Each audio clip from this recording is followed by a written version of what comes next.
ফুটবলের সব খবরাখবর সবার আগে পেতে এখনই সাবস্ক্রাইব করুন এবং বেল বাটনে প্রেস করুন। 2005 সালে বার্সেলোনায় অভিষেক হয়েছিল লিওনেল মেসির।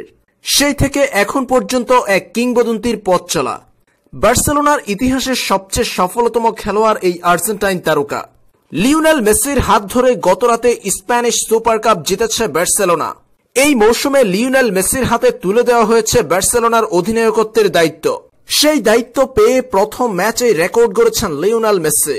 এতদিন বার্সেলোনার হয়ে সর্বোচ্চ 32টি শিরোপা জয়ী খেলোয়াড় ছিলেন দুজন, তারা হলেন ইনিয়েস্তা ও লিওনেল মেসি। গতরাতে স্প্যানিশ সুপার কাপ জয়ের মাধ্যমে ইনিয়েস্তাকে ছাড়িয়ে গেলেন এই আর্জেন্টাইন অধিনায়ক। লিওনেল মেসির এখন বার্সেলোনাতে শিরোপার সংখ্যা 33, যা বার্সার ইতিহাসে যে কোনো খেলোয়াড়ের জন্য সর্বোচ্চ।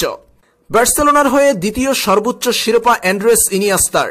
ক্লাবটির অন্যতম সেরা খেলোয়াড় ইনিয়েস্তার শিরোপার সংখ্যা 32। তবে বর্তমানে বার্সাতে নেই ইনিয়েস্তা, যার ফলে গতরাতে লিওনেল মেসি ছাড়িয়ে গেলেন তাকে। আর্জেন্টাইন তারকা লিওনেল মেসির শিরোপার এই অনন্য রেকর্ডের দিনে গোল করেছেন জিরার্ড পিকে ও ওসমান দেম্বেলে, আর তাদের গোলেই জয় পেয়েছে বার্সেলোনা।